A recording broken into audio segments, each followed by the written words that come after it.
campos de batalha secretos da Guerra do Vietnã estão sob as cidades, vilarejos e selvas do país. Os túneis, trincheiras e casamatas usados para travá-la foram engolidos pela selva, abandonados ou esquecidos. Mas ainda estão lá. Você só precisa saber onde olhar.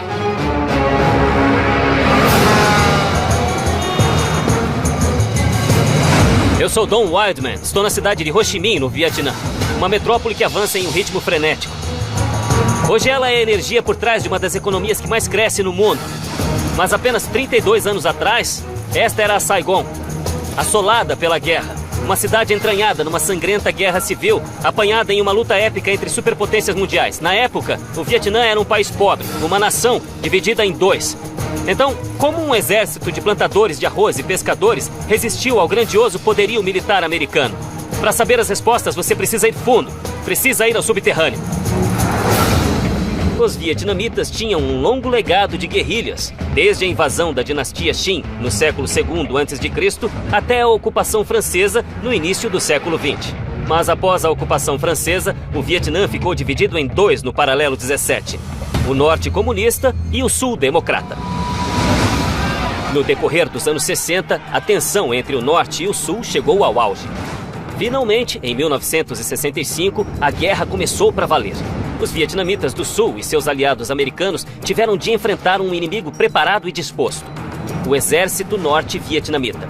Mas o maior desafio era a luta contra os guerrilheiros no sul, os Vietcongs. Em 1965, para cada Vietcong, havia 2 soldados americanos. Eles concentraram o seu poderio militar em uma área de 103 quilômetros quadrados, chamado Triângulo de Ferro, o núcleo da atividade Vietcong e o sistema de túneis de Cu Chi. Quando os soldados americanos foram lançados nas selvas do Vietnã, tinham que encarar isto aqui, as selvas mais densas do mundo. Eles sempre ficavam atentos às armadilhas e aos Vietcongs que pareciam surgir do nada. E eles sabiam também que o inimigo operava em túneis sob o solo. Mas o que não sabiam era que havia um enorme complexo militar escondido bem embaixo dos pés deles. O sistema de túneis de Cu Chi estendia-se por 120 quilômetros e chegava a 16 quilômetros de Saigon.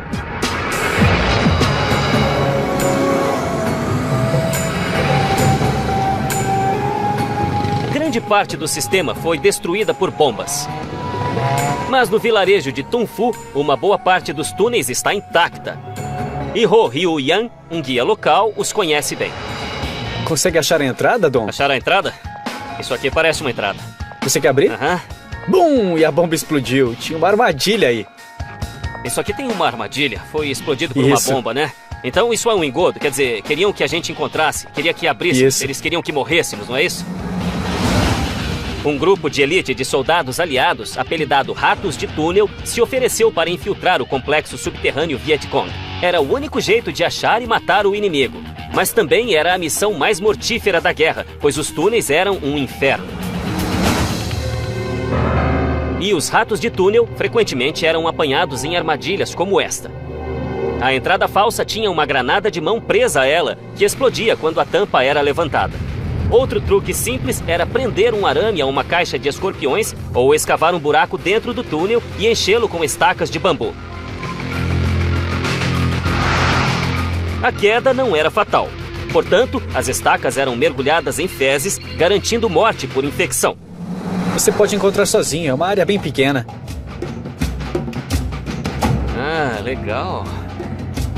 Quer dizer então que é um buraco bem pequeno. Sim, era só para vietnamitas, eles eram magrinhos. Ah, entendi. Então eram pequenos. É? Eram soldados pequenos. Eles passavam por aqui, mas um americano como eu não passava fácil. Portanto, isso já era uma proteção. Nossa, tem uma rede enorme aqui embaixo. 40 anos atrás, seria um risco entrar em um túnel minúsculo, escavado à mão, que podia se estender por quilômetros ou terminar em uma armadilha ou em uma casa-mata cheia de inimigos. É bem apertado, não é? É bem escuro. E é bem apertado.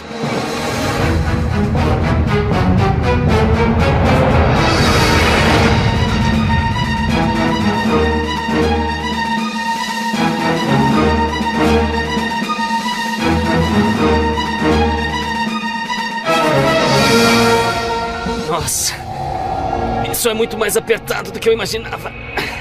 É por aqui? É. E todos os túneis eram deste tamanho? Acho que na guerra um pouco menores do que este. Nossa, olha só isso. É um escorpião, não é? É. Bastante apertado. É uma coisa se você é um Vietcong e conhece esses caminhos, mas se descesse e tentasse pegá-los... Nossa, estaria entrando no covil dos leões. Embora a taxa de mortalidade fosse de 100% no início, soldados americanos e australianos se ofereceram para ser ratos de túnel. Eles entravam aqui armados apenas com uma lanterna, um 38 e uma faca, e infiltravam os túneis para obter informações ou destruir o inimigo. O combate era brutal, mano a mano, em um lugar apertado, em túneis escuros. E em cada canto havia uma emboscada, uma armadilha ou um explosivo, fora os escorpiões e as cobras. Não havia como se preparar para esse tipo de combate. Mas quando os americanos conseguiam capturar os túneis Vietcongues, eles os transformavam em pistas de treino para os ratos de túnel. Eles criavam pistas de obstáculos com armadilhas, arames e paredes falsas. É muito apertado. E muito comprido. Olha, tem até morcegos aqui. A cada 2 metros tem um morcego. Os ratos de túnel engatinhavam através de um labirinto que crescia há 20 anos. Os túneis de Cauchy começaram como casamatas interligadas na guerra contra os franceses em 1948. No decorrer dos anos, tornaram-se uma série de passagens interligadas, com várias rotas em cada seção, caso um bombardeio ou desmoronamento destruísse uma parte do túnel.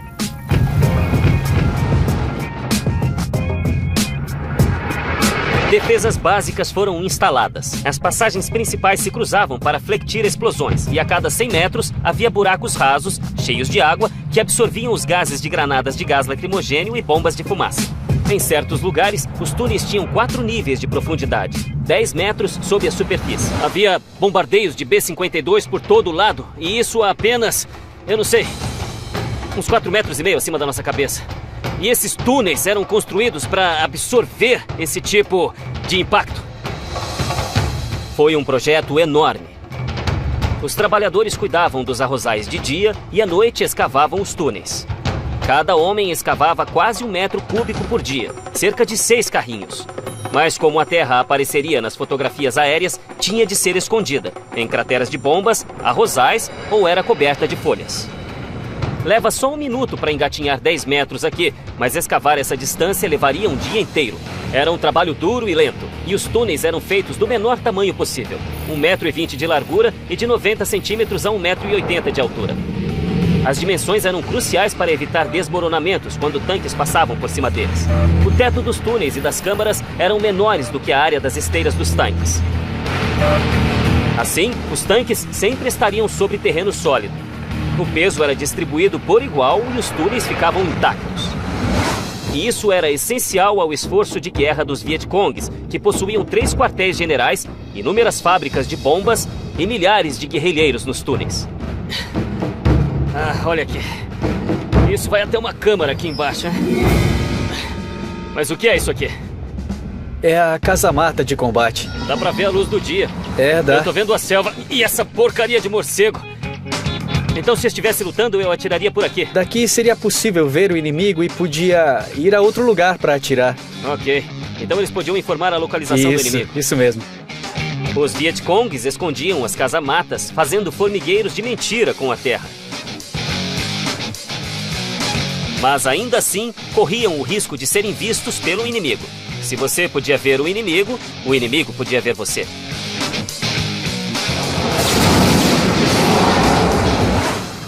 Eu já tinha visto o suficiente para saber que a vida nos túneis podia ser um inferno e só havia visto uma fração do lugar. Na guerra, havia as monções e a chuva. Isto aqui seria lama pura e haveria coisas vivendo aqui, como cobras, sei lá. Caramba, olha só isso. Deve morder. Eu não sei se essa coisa vai me deixar passar sem me morder. Eu não sei como eles travaram uma guerra aqui, muito menos como a venceram. Eu não sei onde tem uma saída, mas eu preciso sair daqui. Mas, por mais bem construídos que os túneis fossem, grande parte dos combates ainda acontecia em terra. E dentre os 16 mil Vietcongues que operavam nos túneis, apenas 6 mil sobreviveram. Esta foi a verdadeira história da Guerra do Vietnã. Os restos enterrados de um exército de guerrilheiros que conseguiu derrotar a maior força militar do planeta.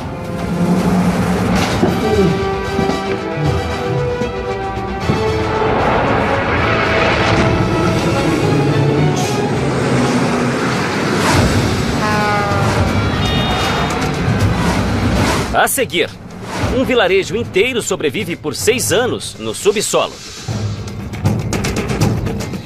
Veja. Eu nunca teria encontrado isso aqui. E mais tarde, o coração pulsante da guerra. É imenso, hein? Isso é enorme.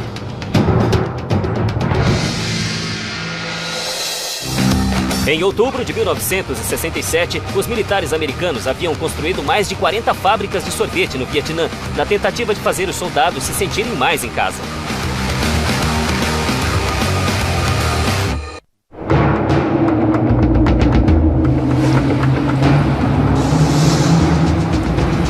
O conflito do Vietnã foi a primeira guerra televisada da história, mas as imagens que chegavam aos lares americanos não contavam tudo. As selvas e arrozais que víamos na TV escondiam uma frente de batalha subterrânea. Durante a Guerra do Vietnã, a maioria das pessoas vivia em cidades como esta. Mas até os vilarejos comuns podiam se tornar alvos do bombardeio americano e muitos desapareceram.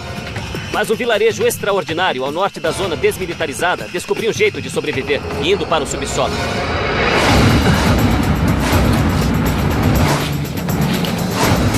Ao norte da zona desmilitarizada, a região de 5 quilômetros entre o Vietnã do Norte e o Vietnã do Sul, existe um outro sistema de túneis no vilarejo de Vinh Moc. Diferentemente dos túneis de Cu Chi, esta não era uma base militar, mas uma casa-mata civil. Uma cidade inteira escavada pelos camponeses embaixo da terra. Eu estou em Vinh Moc, o lugar dos famosos túneis. E tem um guia aqui que vai me mostrar os túneis. Oi? Oi. Min cresceu nesta área e me conta que, ao final da guerra, os bombardeios americanos haviam destruído todo o vilarejo. Essas são bombas que não explodiram? São bombas que não explodiram. Rapaz, isso põe tudo em perspectiva mesmo, hein? Qual é o peso dessa bomba? Bom, é bem pesada, tem 900 quilos. Quantas bombas caíram nesta área, eles sabem? 1 milhão de toneladas. 1 milhão? Caíram em toda esta área. Uma bomba de 900 quilos lançada por um B-52 deixou esta cratera enorme. Apenas uma entre muitas espalhadas pelo vilarejo. Mas por que este vilarejo sofreu tantos ataques? Foi devido à sua posição estratégica no mar do sul da China. 27 quilômetros ao largo da costa de Vinh Moc, havia uma guarnição vietnamita secreta na ilha de Con Co. Essa guarnição era a defesa da costa norte vietnamita, e atirava em aviões e navios que invadiam suas águas. Os habitantes de Vinh Moc eram os únicos que podiam levar as armas e as munições para a ilha. Quando os americanos descobriram que Vinh Moc levava armas para a guarnição, bombardearam a área com milhões de bombas de 900 quilos. Muitos civis fugiram, mas 60 famílias ficaram para apoiar a guarnição e a sua missão e transferiram o seu vilarejo para o subsolo. Dentre as 13 entradas, 7 estavam escondidas ao longo deste penhasco. Veja. Ah, legal. Olha só. Então esta é uma das 7 entradas da praia. Isso. Esta é uma das 7 entradas da praia. E esta é a entrada número 1, que está bem camuflada pelo mato. É totalmente camuflada. Mesmo ao olhar lá dentro, nem dá pra ver direito. É assim que eles trariam suprimentos e soldados pelo meio do vilarejo. Direto pelo túnel.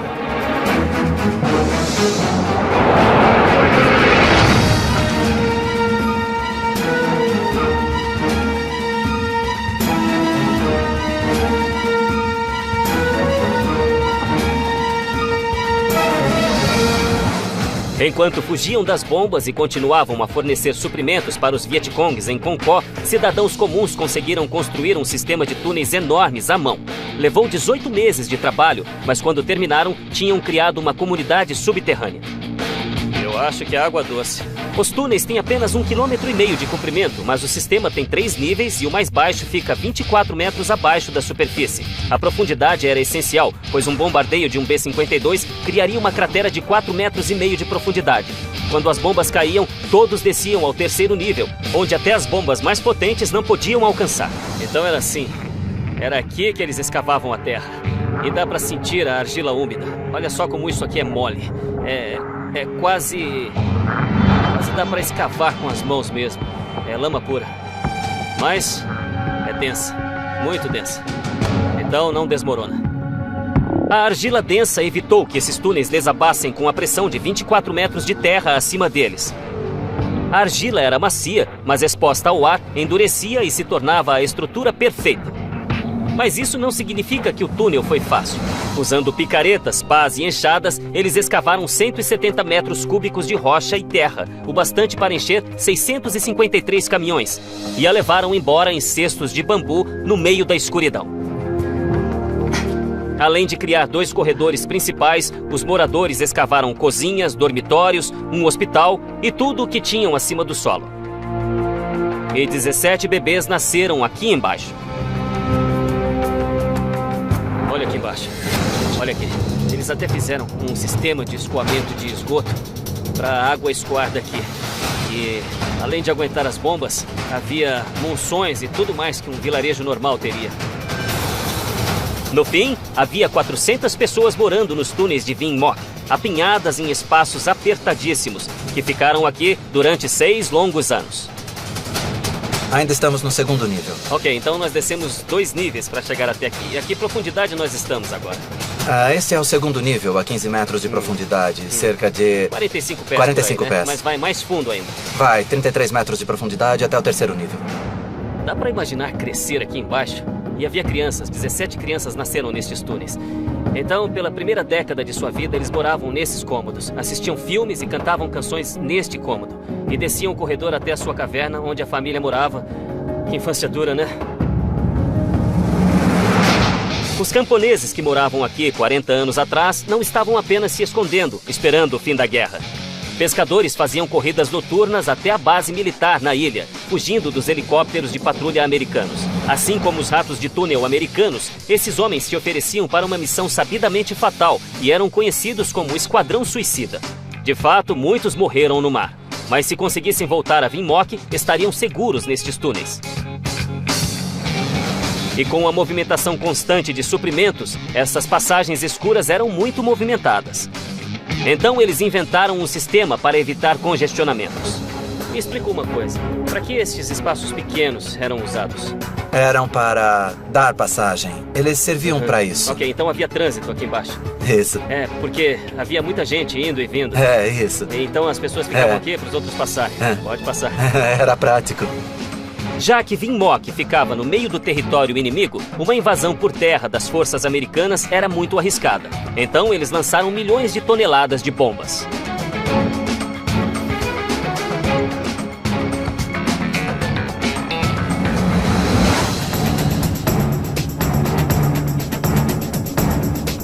Então, como diferenciavam entre os inimigos e os amigos? Eles tinham batidas secretas como esta.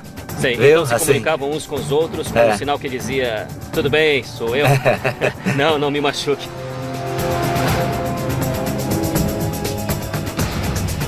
Eu não sei como alguém não se perderia aqui embaixo se não soubesse onde estava indo. Entrei, passei por vários níveis de túneis e casamatas e saí. Foi um labirinto confuso, e essa era a ideia. Forasteiros nunca encontrariam o caminho. Ar fresco. Então, entramos a 24 metros no sopé deste morro, na praia. O túnel deu a volta no subterrâneo desta montanha e acabou bem aqui, nos fundos do vilarejo. Durante 6 anos, apesar dos bombardeios, superpopulação e pestes, o vilarejo de Vin Moch deu um jeito de se aguentar e nenhuma vida foi perdida. Quando a guerra terminou, em 1975, começou a reconstrução diretamente acima dos túneis que mantiveram esta cidade viva.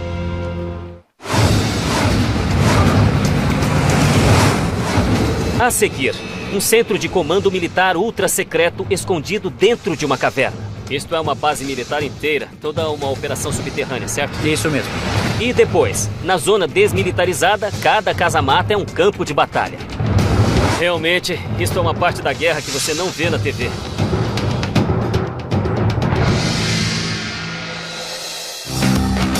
A trilha de Ho Chi Minh é um conceito, não uma estrada.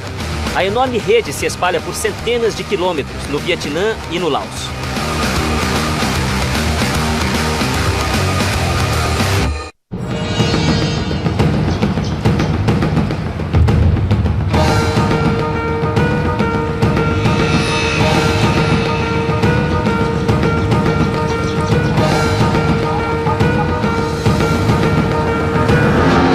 Vietcongues estavam lutando em sua própria casa. Eles conheciam o terreno.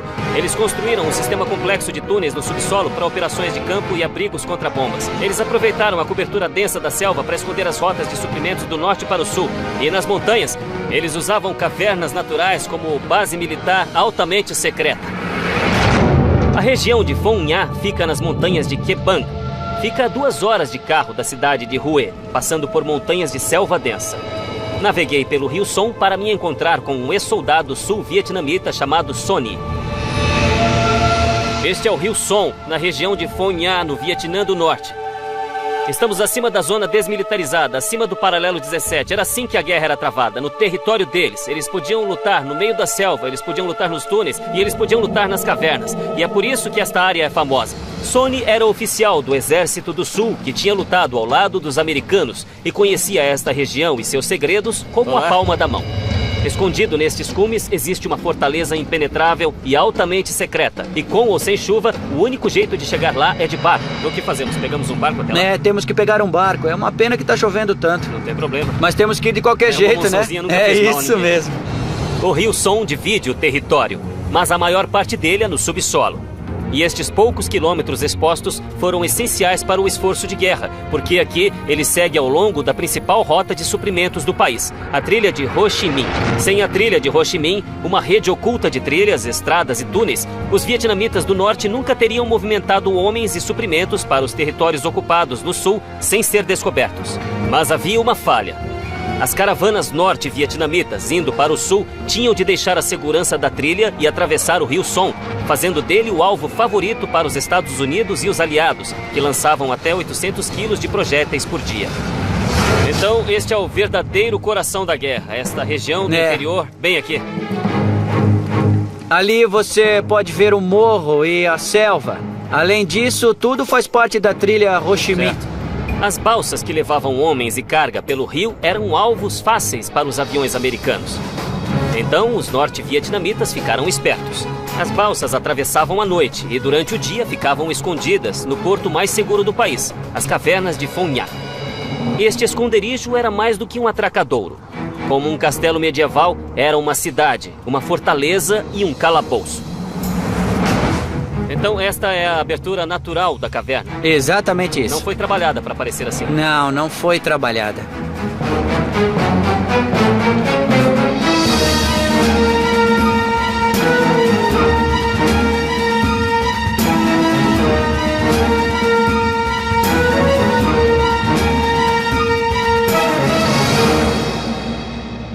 É enorme. E de repente, totalmente quieto. Existem mais de 300 cavernas nestas montanhas, mas Phong Nha é a maior e a mais impressionante. São 14 câmaras, algumas com mais de 30 metros de altura, ligadas por um rio de 19 quilômetros, o mais longo rio subterrâneo do mundo. Durante a guerra, esta caverna fez as vezes de uma base militar. Abrigava um porto, uma sala de reuniões, um hospital e uma prisão. E a parte subterrânea do rio era a estrada que ligava tudo. Os túneis de Cu Chi e Vinh Moc foram escavados à mão, mas este lugar foi obra da Mãe Natureza. O que é isto? O povo desta área conhecia bem estas cavernas. Isso é insano, é enorme. E sabia usá-las em seu benefício durante a guerra. O que tem aqui em cima? Durante a guerra, os vietnamitas do norte usavam como sala de reuniões. O alto comando deles se reunia aqui antes das decisões de seguir adiante, se esconder ou cessar fogo. Quer dizer então que este sistema de cavernas era uma área altamente estratégica? Os americanos sabiam dessas cavernas e também que abrigavam barcos, homens e suprimentos dos norte-vietnamitas, mas não podiam fazer nada a respeito. As montanhas de Cao Bang eram um abrigo antibomba impenetrável. Qual é o tamanho desta montanha aqui acima de nós? As pessoas dizem que tem uns 200 metros. Então tem 180 metros de rocha acima da nossa cabeça. Isso mesmo, é. E isso aqui tem uns 30 metros de altura. É uma proteção total de 210 metros. 210. É um ótimo esconderijo. Uma super casa-mata, né? É, uma super casa-mata. Outro fator de segurança era o fato do rio ser a única entrada ou saída das cavernas. Não havia chance de uma emboscada por trás, porque grandes partes do rio, além destas cavernas, são intransponíveis. É incrível como eles conheciam o terreno que os americanos não tinham como conhecer. Eles sabiam que as selvas os esconderiam e sabiam a localização dos túneis, mas também destas cavernas. E ninguém tinha como descobri-las, elas não estão nos mapas. Lá só está uma montanha. Então, ao sobrevoá-la num bombardeio, não daria para ver isto, mas isto é enorme. E eles podiam se esconder aqui sem que ninguém jamais os encontrasse, ou mesmo que tentasse, nunca encontraria a entrada. 40 anos atrás, este local estaria cheio de soldados, descansando após uma longa marcha pela trilha Ho Chi Minh, preparando-se para lutar. No sul, oficiais aliados construíram bases com salas com ar-condicionado e piscina. Mas os generais norte-vietnamitas se encontravam aqui. Eles aproveitavam todos os recursos naturais, espremiam cada grama de utilidade deles. Então nós estamos embaixo de uma montanha. E eles estão bombardeando lá fora, perto da entrada. E é dia, e então todas as balsas, todos os barcos estão dentro, seguros. Os prisioneiros estão aqui em cima, os feridos estão sendo tratados, os comandantes estão aqui embaixo tomando decisões. Isto aqui é uma base militar completa, é toda uma operação subterrânea, não é? Isso mesmo.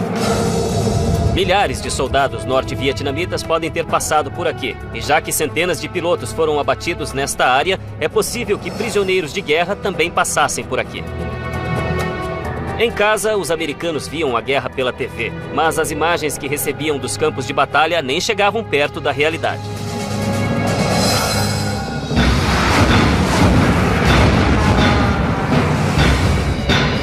A seguir, a casa-mata perdida na zona desmilitarizada. Estas seriam as posições de tiro para os soldados.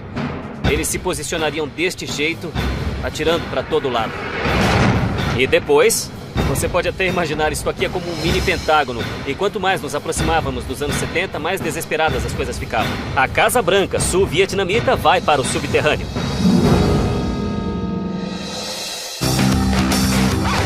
O Vietnã tem apenas 40 quilômetros de largura, metade da parte mais estreita de Nova Jersey.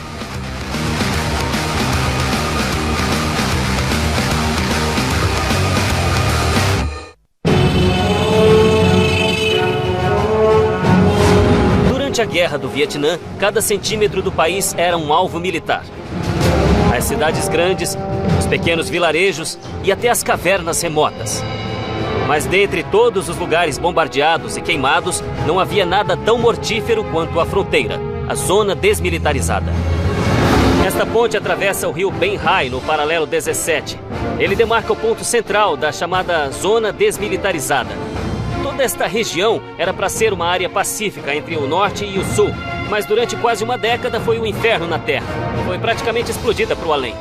Tinha milhões de minas terrestres, incontáveis casamatas e quilômetros de trincheiras. Essencialmente era uma terra de ninguém.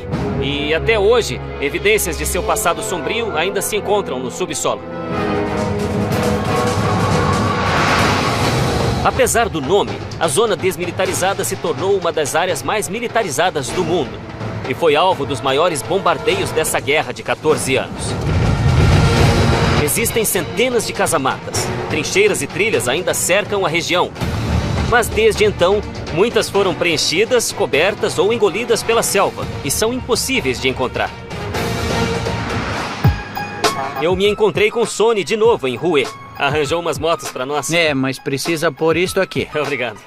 Hue é uma cidade estratégica ao sul da zona desmilitarizada e alguns dos combates mais ferozes da guerra foram travados para controlá-la. Então vamos lá.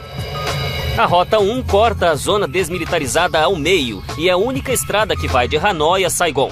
E a cidade de Hue fica bem no meio das duas. Quando os norte-vietnamitas atacaram, eles vieram direto por essa estrada? É, isso mesmo. Centenas de casamatas subterrâneas protegiam as rotas levando à cidade. Se o norte quisesse infiltrar o sul, precisava usar esta estrada e para fazer isso, era preciso destruir as casamatas uma a uma.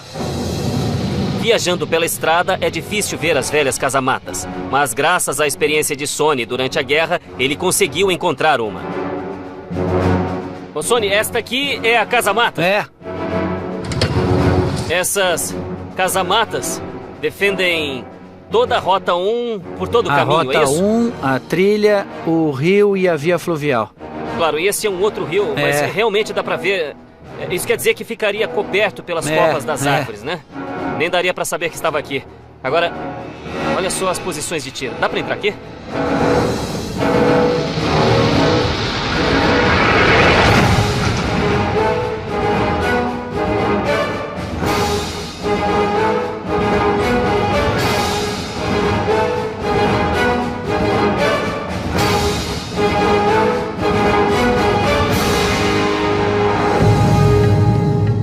E este é só o primeiro nível, tem mais 2 mais pra cima. Mesmo. Ah, sim. Dá pra subir até lá. Tem um segundo e um terceiro nível. Isso realmente é a parte da guerra que não se vê na TV.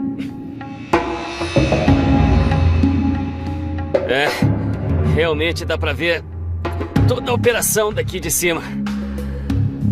Olha só como a cada 20 graus dá pra ver a outra parte do campo de batalha. E o incrível é que aquilo ali é um vilarejo. Era isto que essa posição protegia, esta ponte e o vilarejo. Houve muitos combates aqui. Olha só pra isso. A casamata ainda está aqui 40 anos depois. Ela sobreviveu a muitos morteiros e muitas bombas. E dá pra ver por quê. Olha só isto. Tudo aqui está repleto de vergalhões. Ele cria uma rede de aço. Aço e concreto. Não é à toa que ainda esteja aqui. Esta casamata tem 3 níveis. O primeiro é o maior, com posições de tiro de frente para o rio, a ponte e a estrada. O segundo nível e o terceiro eram postos avançados, onde soldados observavam posições inimigas. Estas casamatas suportaram muitos bombardeios. Como aquelas da Segunda Guerra Mundial, estas eram feitas de concreto reforçado com vergalhões e assim eram 20 vezes mais fortes do que uma estrutura de concreto comum.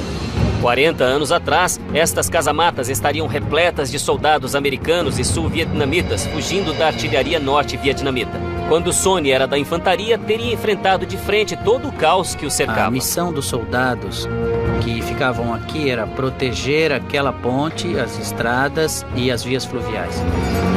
A maior parte do tempo, os soldados baseados aqui ficavam fora da casamata até haver um bombardeio pesado. Tá vendo estas posições de tiro aqui? Era onde um soldado se posicionava. Sim, então havia um soldado posicionado em cada uma mesmo. destas É aberturas. isso. E isto aqui serve para apoiar a metralhadora.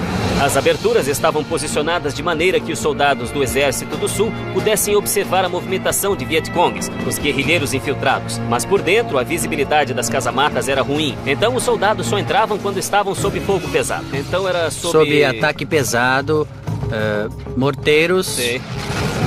Ou outra artilharia de longo alcance do Vietnã do Norte, só aí entrava. Tá, mas me diga, como era para os soldados lutar aqui dentro?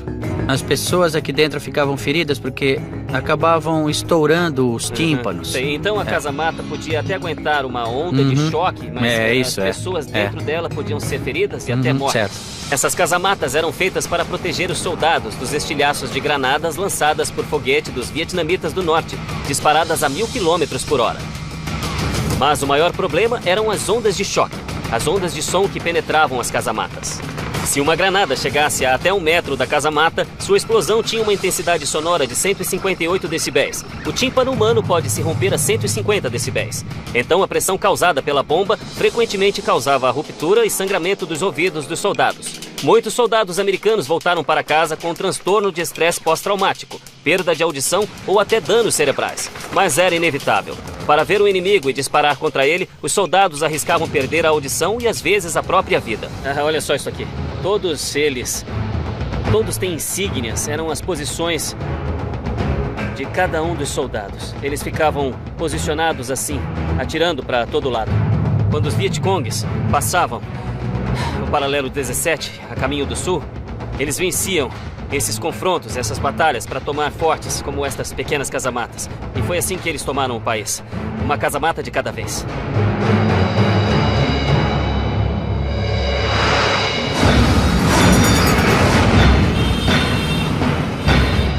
A seguir, o centro do poder e o elo subterrâneo para o Pentágono. Eles lutavam nas selvas, mas o coração da guerra era bem aqui.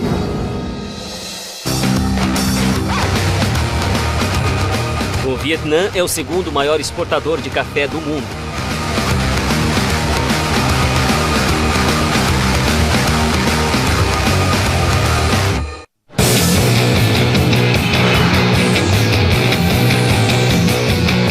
Esta é a cidade de Ho Chi Minh, mas em abril de 1975 ainda era Saigon, a capital do Vietnã do Sul, por pouco tempo.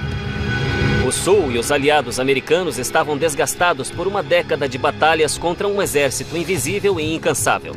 Mas o final estava próximo. Durante 10 anos, o coração das forças sul-vietnamitas e americanas ficava dentro de uma casa-mata altamente secreta e ultramoderna embaixo do Palácio Presidencial. Este edifício tem 5 andares de altura e ocupa uma quadra inteira. Levou 3 anos para construir e durante a Guerra do Vietnã era o lugar mais seguro para o presidente se esconder. Era a Casa Branca e o Pentágono reunidos em um só.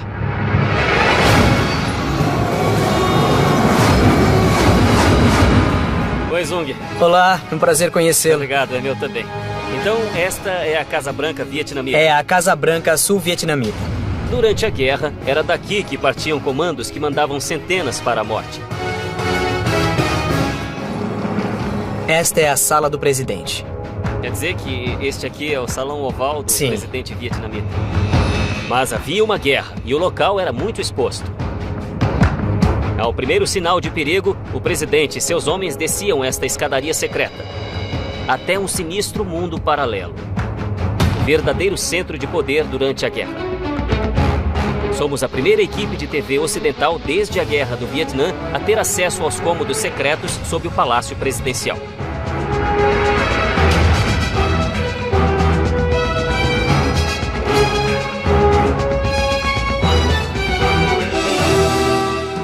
Sob a superfície, os líderes sul-vietnamitas estavam a salvo de balas, estilhaços e granadas de mão e podiam se concentrar na administração da guerra. Não, entendo. Então tem um monte de... Essas eram áreas de trabalho. Quer dizer que este lugar estava cheio de militares ao telefone, administrando toda a batalha?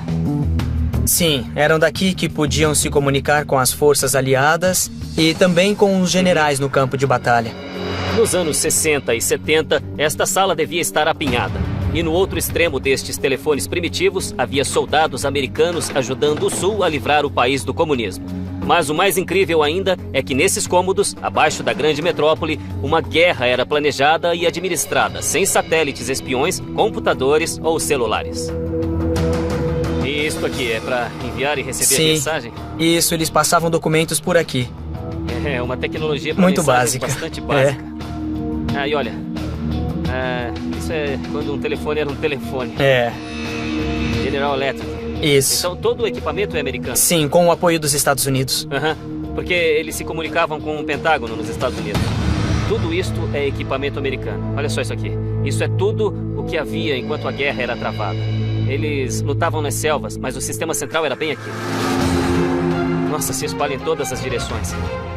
Dá até para imaginar, porque isso aqui é como um mini Pentágono. Isto é uma casa-mata e eles travavam uma guerra daqui. E quanto mais eles se aproximavam dos anos 70, pior ficava a situação. E este foi o último ponto de resistência nesses corredores embaixo do palácio.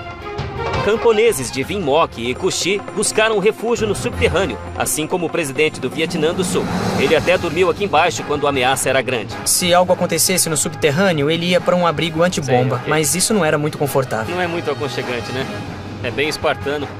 E onde é essa escada? É a escada para os guarda-costas. Dá acesso ao porão do segundo nível. Os guarda-costas da segurança mesmo. presidencial ficava ali. O abrigo antibomba do presidente ficava 9 metros abaixo da superfície, no segundo andar da casa-mata. Se houvesse um ataque direto ao palácio e não houvesse tempo para sair, era o último retiro do presidente.